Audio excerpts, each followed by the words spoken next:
देखिए अब जो नया टॉपिक है वो है मैग्नेटिक मोमेंट, चुंबकीय आघूर्ण।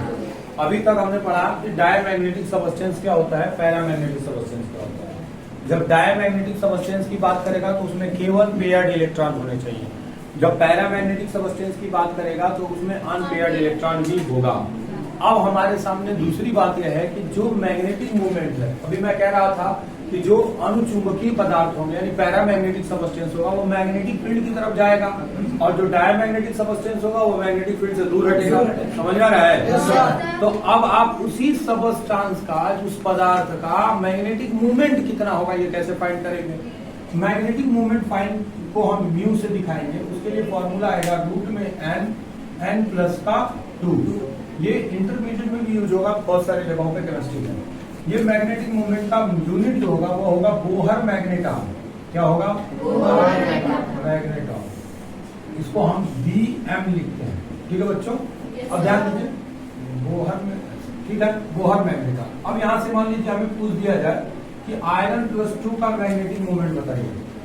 आयरन प्लस 2 का मैग्नेटिक मूवमेंट बताइए। मैग्नेटिक मूवमेंट कैसे फाइंड करेंगे? देखिए पहले आयरन का इलेक्ट्रॉनिक कॉन्फ़िगरेशन बनाइए। हमने आपसे कहा था कि आपसे गलती तब नहीं होगी जब आप उसके उदासीन परमाणु का इलेक्ट्रॉनिक कॉन्फ़िगरेशन बना लेंगे। किसी भी आयनिक एलिमेंट का इलेक्ट्रॉनिक कॉन्फ़िगरेशन बनाने से अच्छा है पहले उसके न्यूट्रल एलिमेंट का बनाओ। जैसे पहले आयरन का बनाओ 1s2 2s2 2p6 3s2 3p6 4s2 3d6 हो जाएगा। अब आयरन प्लस 2 का बनाओ। आउटर मोस्ट सेल कौन सा है? 4s2। यहां से इलेक्ट्रॉन निकलेगा तो 1s2 2s2 2p6 3s2 3p6 4s0 4s को हटा दिया 3d6। अब 3d6 हो गया तो d को पकड़ के लाओ 3d6 को।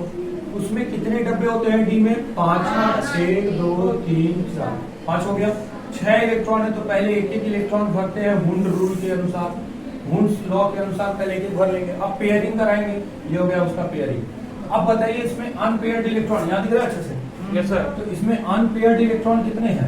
4। अनपेयर्ड इलेक्ट्रॉन कितना हो गया? 4। तो n की वैल्यू कितनी मिल गई? 4। यानी कि यहाँ जो n है वो क्या है? Number of unpaired electron. अब यहाँ 4 हो गया तो मैग्नेटिक मूवमेंट कैसे निकालेंगे? रूट में n की जगह क्या रखेंगे? 4। जहां जहां n है वहां 4 रखेंगे। 4 प्लस 2 4 प्लस 2 कितना होगा? 6 का 4 में मल्टीप्लाई करेंगे तो 24। तो इसका मैग्नेटिक मोमेंट कितना हो जाएगा?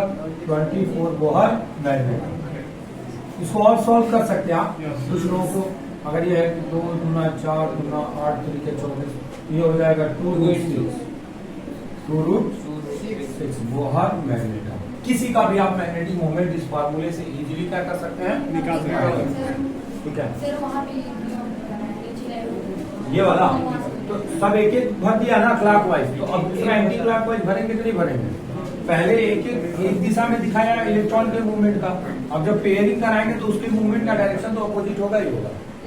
तो और 6 है तो पहले के भर लिया, फिर छठवा उसको रिवर्स किया।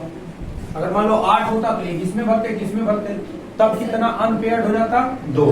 अगर 9 होता तो कितना हो जाता? 1। अगर 4 होता तो सिर्फ 1 2 3 4, ये वाला भी नहीं रहता तो 4 अनपेयर्ड हो जाता।